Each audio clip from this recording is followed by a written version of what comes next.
Hey plant friends, here again at Petals out here on our beautiful deck. And if you're wondering what Nikki and I have in our hands here, these are air plants. And air plants are really trendy right now. Super cool. They're very super cool. And a lot of people don't know about them or don't know what to do with them. And we're gonna show you some ways that you can incorporate air plants into your home decor, even if you're not really sure what to do with them. So air plants, what is neat about air plants is they do not require any soil. Nope. So they pretty much just sit either on a shelf, you can put them in a really cool vase like Nikki has there. On a bowl. On a bowl with a little Spanish moss. You can really incorporate them in any sort type of design.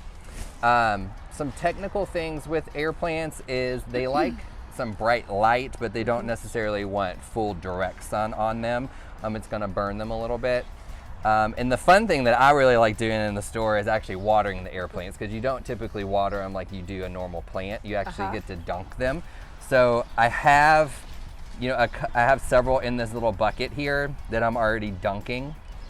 And it's basically you take the whole air plant itself. But when you want to also remind them about what to do with the water, because I think that's important that they know that it's not straight tap water, that you actually should let the water sit for about 24 hours before you dunk them. Yes, right. And I learned that from you. You did, didn't you? Did. And I didn't say it. So so what Nikki was saying paying attention to you. is either use distilled water.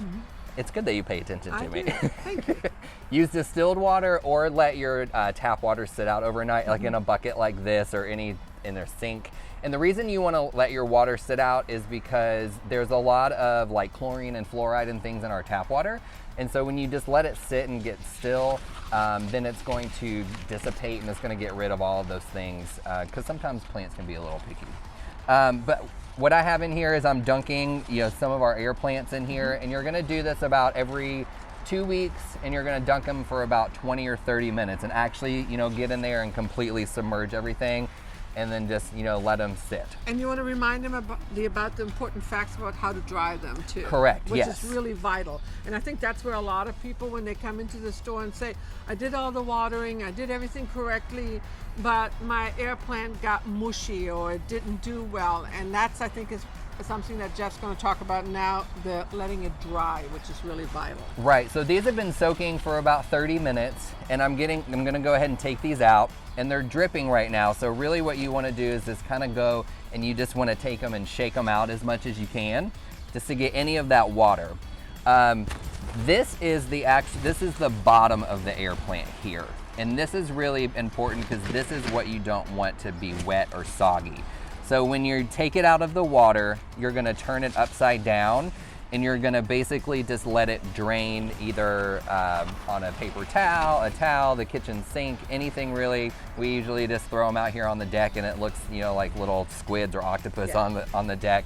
But you wanna make sure that it's completely dry before you turn it upright. And if you don't let it dry completely, then it rots it, and that's what Nikki was saying. People come back and say that it doesn't work really well. So that's the main thing with the watering, is let it sit out, let your water sit out.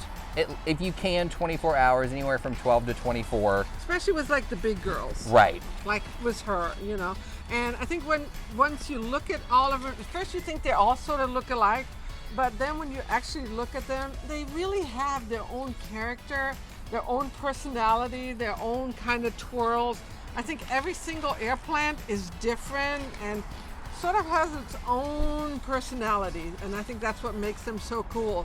So when you come to the store to pick out your air plant, pick them all up, look at them, play with them, and pick the one that speaks to you, because they really are just really beautiful and cool and fun. Unusual and different. And we have all different sizes. And you can use it as a derby fascinator. Or a hat. You can't take them anywhere. Now, one thing too that succulents complement air plants really well. They kind of have that same kind of feel and texture to it. So when you're doing, air plants, throw in, some succulents. We have some ones in cool bowls or cool containers, and it kind of just finishes off, that look that you have for your air plants. And again, it makes a great gift. So, we just got these little pots in and we thought they were just adorable. And, who doesn't have a bad hair day? So she can totally relate, because I think I might have one right now. So she can totally relate to a bad hair day. And that's why we love her here too at Petals. So, thank you. So come in, look at our air plants, come in, touch them, feel them, and pick one up and take one home with you.